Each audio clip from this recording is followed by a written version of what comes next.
नमस्कार दोस्तों, स्वागत है आपका एक बार फिर से आप ही के अपने YouTube चैनल में। तो आज की इस वीडियो में अपन बात करेंगे कि जो बीएसटीसी के नए स्टूडेंट हैं और जिनका अभी रिज़ल्ट आने को है और उसके बाद में उनको कॉलेज जाना है, तो कॉलेज जाते वक्त आपको साथ में कौन कौन से डॉक्यूमेंट लेके जाने हैं ताकि आपको कॉलेज से दोबारा घर नहीं आना पड़े डॉक्यूमेंट लेने के लिए। क्योंकि कई बार होता क्या है कि हमको पता नहीं होता, उसके बाद अपन जैसे ही कॉलेज में जाते हैं तो वहाँ पे एक लिस्ट जो हमें देखने को मिलती है डॉक्यूमेंट की, बहुत लंबी चौड़ी। तो उसमें अपन देखते हैं कि इतने सारे डॉक्यूमेंट तो हम लाए नहीं, तो फिर वापस घर आना पड़ता है।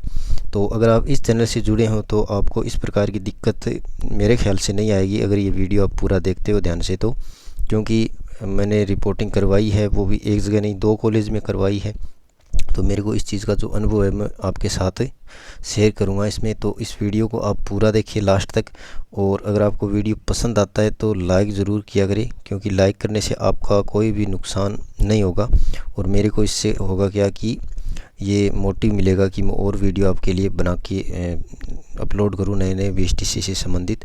तो अगर वीडियो आपको पसंद आए तो लाइक करें, और चैनल को अभी तक सब्सक्राइब नहीं किया तो आप सब्सक्राइब ज़रूर करें, और इस वीडियो को उन लोगों के साथ शेयर करें जो आप ही के दोस्त हैं या आपके जो फ्रेंड सर्किल के लोग हैं, और जो रिपोर्टिंग करवाने जाएंगे तो उनकी भी इससे सहायता हो जाएगी। तो चलिए अपन एक एक करके मैं आपको पूरी चीज़ें बताते जाऊंगा, और आप जो एक नोट बना लीजिए इसका, या फिर स्क्रीनशॉट वगैरह जो भी आप करना चाहे कर सकते हैं।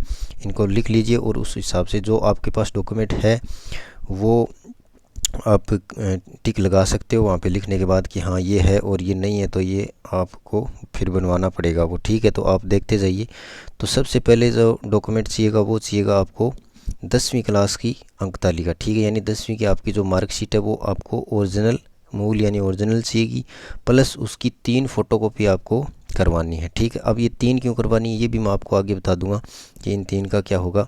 तो एक बार मैं जो बता रहा हूँ वो आप या तो लिखते रहिए या फिर इसका आप स्क्रीनशॉट ले सकते हो, ठीक है। तो एक हो गई आपकी 10वीं की मार्कशीट, और ये ओरिजिनल आपके पास में अगर नहीं है, कहीं आपकी जमा वगैरह है, तो वो आप जो है वहाँ से लेकर के आ जाइए। तब तक रिजल्ट वगैरह आता है तब तक ये चीज़ आपको अपनी संभाल के रखनी है, यानी आपको इनका कलेक्शन कर लेना है काउंसलिंग से पहले पहले, ठीक है। तो एक हो गया ये। दूसरे नंबर पर अपन देखें तो 12वीं क्लास की मार्कशीट आपको चाहिएगी, ओरिजिनल चाहिएगी, प्लस 3 फोटोकॉपी, ठीक है। तो आपकी 12वीं क्लास की मार्कशीट अगर कहीं है या आपके पास नहीं है तो आप उसको खोजिए, या है तो अच्छी बात है। तो उसको आप एक जो फाइल है या जो भी आपके पास में आप जहाँ पे डॉक्यूमेंट रखते हैं वहाँ पे उसको सुरक्षित कर लीजिए, वरना क्या होता है कि कई बार अपन जो एन वक्त पे ढूंढते हैं तो फिर मिलती नहीं है तो दिक्कत हो सकती है, ठीक है। तो 10वीं की मार्कशीट और 12वीं की मार्कशीट मूल और प्लस 3 फोटोकॉपी। उसके बाद अगर अपन देखें तो बीएसटीसी परी का रिजल्ट, यानी आपका जो रिजल्ट आया है और आपने जो रिजल्ट देखा है उसको आप डाउनलोड कीजिए, और उसकी 3 जो है वो फ़ोटोकॉपी आपको निकलवानी है, ठीक है।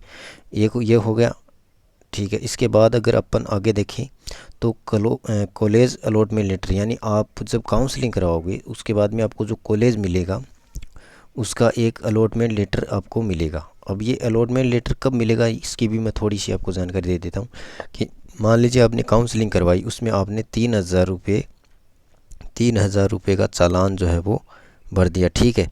अब आपको कॉलेज मिल गया, उस कॉलेज को मिलने के बाद में उसका अलॉटमेंट लेटर नहीं निकलेगा। तो अब ये अलॉटमेंट तभी निकलेगा जब आप 15,000 रुपये, सॉरी 13,000 रुपये, फर्स्ट ईयर की 13,000 है, 13,000 रुपये, 13,500 रुपये मान लीजिए आप, ये भरवाओगे आप, तभी ये अलॉटमेंट लेटर निकल पाएगा, ठीक है। तो आप ये काउंसलिंग करवाई, उसके बाद में आपको कॉलेज मिल जाएगी, उसके बाद में आपको ये फीस भरवानी है 13,000 रुपये, उसके बाद में कॉलेज का अलॉटमेंट लेटर निकलेगा। अगर ये आपका नहीं निकलता है तब तक आपको कॉलेज में मान लीजिए वहाँ पे कोई मतलब नहीं, आपको एंट्री नहीं दी जाएगी, इसके आधार पर ही आपका एडमिशन होगा। इसमें सीरियल नंबर वगैरह आते हैं तो वो वहाँ पे जो है वो ऑनलाइन अपलोड करते हैं, ठीक है।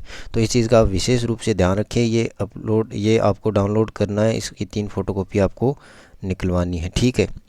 उसके बाद अपन आगे देखें तो आप जो 3,000 रुपये जमा करवाते हो काउंसलिंग के जो मैंने बताई, वो उसकी एक स्लिप आपको मिलेगी प्रिंट आउट के रूप में, तो वो आपको जो एक तो उसकी ओरिजिनल होती है, यानी आपको जो यदि आप बैंक से जमा कराते हो तो बैंक की ओरिजिनल हो गई, और उसमें बैंक की सील होती है यानी मोहर होती है। तो एक तो वो, और उसकी 2 फोटोकॉपी करा लेंगे तो आप तो टोटल 3 हो जाएंगे। तो ये 3 आपको ये लेने हैं, ठीक है। उसके बाद में ऐसे ही आप जो यहाँ पे सॉरी 15 कर दिया मैंने, ये 13,000 रुपये करने हैं आपको। 13,555 रुपये करने हैं, मैंने ये गलती से लिख दिया यहाँ पे 1555। तो यहाँ पे आपको 13,000 रुपये, 13,555 रुपये आपको ये चालान होगा आपका फ़ीस का। तो ये भी आपको एक तो ओरिजिनल मिलेगा यदि आप बैंक से करवाते हो तो बैंक से, या फिर ई मित्र से करवा रहे हो तो ई मित्र की आप जो सील यानी मोहर जिसको अपन बोलते हैं वो ज़रूर लगवा लेना आप, ठीक है। उसमें डेट वगैरह ध्यान से देख लेना। और एक तो वो मूल और 2 उसकी फ़ोटोकॉपी, तो ये 3 हो जाएंगे टोटल।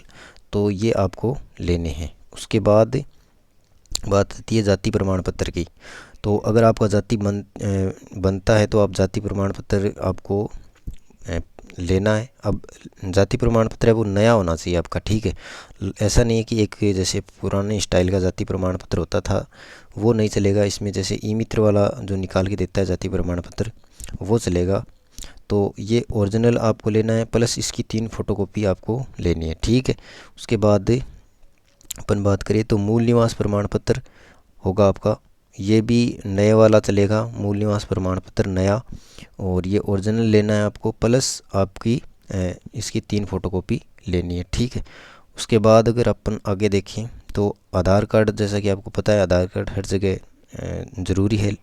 तो आधार कार्ड आधार कार्ड की 3 फोटोकॉपी आपको करा लेनी है दोनों साइड से, ठीक है।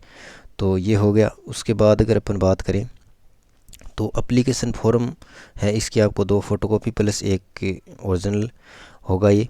तो एप्लीकेशन फॉर्म के लिए मैं बता देता हूँ ये कौन सा है, कि जब आपने फॉर्म भरवाया था प्री का, उस समय आपको जो एक प्रिंट आउट दिया गया था 2 पेज का, उसमें आपकी फ़ोटो एक साइड में जैसे बार कोड भी है उसमें ऐसे, है ना। तो वो आपको उसमें एप्लीकेशन नंबर दिए हुए हैं, तो वो आपको लेना है और उसकी 2 फोटोकॉपी करवा लेनी है। ये हो गया। उसके बाद में आता है आपका एडमिट कार्ड। जब आप एग्ज़ाम देने गए थे तो एडमिट कार्ड आपने डाउनलोड किया है, उसी को एक तो वो और उसकी 2 फोटोकॉपी करा के ऐसे 3 हो जाएंगे। तो ये आपको लेने हैं। उसके बाद अगर बारी आती है तो वो है आय प्रमाण पत्र। तो आय प्रमाण पत्र आपको 1 पेज का जो है वो बनवाना है, सिंपल होता है 1 पेज का। उसमें जैसे आपको वो मिल जाएगा ई मित्र पे 1 पेज का, उसमें ज़्यादा कुछ है नहीं। एक फ़ोटो जिसका आप आय बनवा रहे हैं उसकी चिपका के, और 2 उसमें जो सरकारी कर्मचारी होते हैं उनके साइन, प्लस उसमें जैसे नोटरी वगैरह करवा के, और वो आप तैयार रखिए, ठीक है। ये हो गया। उसके बाद में आपको लेनी है, कम से कम बता रहा हूँ मैं, कम से कम, ज़्यादा ले तो आप अच्छी है, यानी 50 रुपये में नॉर्मल 8 फ़ोटो निकाल के देते हैं, तो आप एक फ़ोटो सेट बनवा सकते हैं। तो एक ये आपको 4 फ़ोटो नई आपकी कम से कम होनी चाहिए आपके पास। अब ये 4 फ़ोटो है एक जैसी होनी चाहिए, ये ऐसा नहीं है कि 2 फ़ोटो, एक फ़ोटो तो है वो किसी और ड्रेस में है, ठीक है, और एक फ़ोटो किसी और में है, और एक फ़ोटो है वो दूसरी ड्रेस में है। तो वो एक जैसी होनी चाहिए, तभी ये अच्छा रहेगा, ठीक है। अब अगर बात करें तो आती है 12वीं पास की टीसी। अब ये कुछ बच्चों की दिक्कत आएगी, क्योंकि मेरे पास भी टीसी नहीं थी तो मेरे को भी इसका सामना करना पड़ा। क्योंकि मैंने 12वीं पास की, उसके बाद में ग्रेजुएशन किया, तो मैंने जो टीसी थी वो कॉलेज में जमा करवा दी, यानी ग्रेजुएशन में कॉलेज में रेगुलर था, तो फिर मेरे पास टीसी नहीं थी।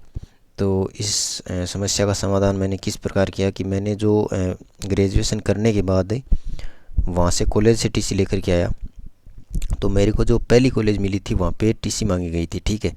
अब मैंने उनसे बोला कि सर मैं टीसी बाद में ला के दूँगा आपको।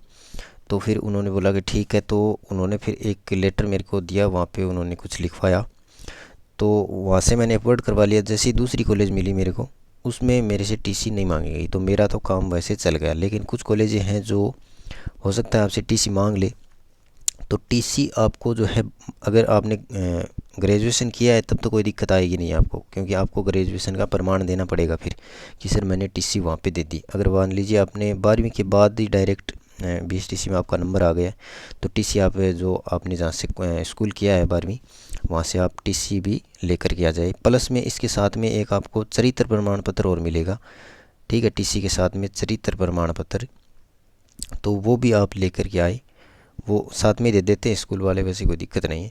तो ये चरित्र प्रमाण पत्र भी आपको लेकर के आना है। तो इसकी एक तो ये ओरिजिनल टीसी और इसकी 3 फोटोकॉपी आप कम से कम करवाई, और मैं आपको कहूँगा कि इसकी 5 करवा लें आप, क्योंकि ये ओरिजिनल है तो इसकी 1-2 आपके पास होनी चाहिए, ताकि बाद में फिर भी ज़रूरत पड़े तो आप इसको कहीं पे लगा सको, ठीक है। उसके बाद अन्य जो डॉक्यूमेंट है वो आते हैं, जैसे आप विधवा हो या तलाकशुदा हो या विकलांग आदि का कोई सर्टिफिकेट है आपके पास में जिसका आपका कोटा मिला है, तो वो आपका ओरिजिनल और उसकी जो 3 फोटोकॉपी कम से कम होनी चाहिए। तो ये सब हो गया। इसको आपको करना क्या है कि 3 होने के बाद में आपने जैसे ही मान लीजिए इनकी फ़ोटोकॉपी करवा ली सबकी 3-3, यानी आपने क्या किया कि 1 फ़ोटोकॉपी, 2 और 3, ठीक है। अब ये 3 सेट बनेंगे आपके पास में, प्लस एक आपका ये हो गया मूल, ठीक है, ये आपका है मूल। तो इस प्रकार ये आपका मूल है। तो आपको एक तरफ तो यहाँ पे मूल जितने भी डॉक्यूमेंट है वो रखते जाने हैं, और एक सेट यहाँ पे फ़ोटोकॉपी के हर एक का रखते जाना है फिर यहाँ पे। तो इस प्रकार से ये आपके पास में 4 सेट बन जाएंगे। अब आपको क्या करना है कि एक 10 रुपये की फ़ाइल लेकर के आनी है, आपको 2 फाइलें लेके आनी है, यानी 10-10 रुपये में फ़ाइलें आती है, वो आपको लेके आनी है।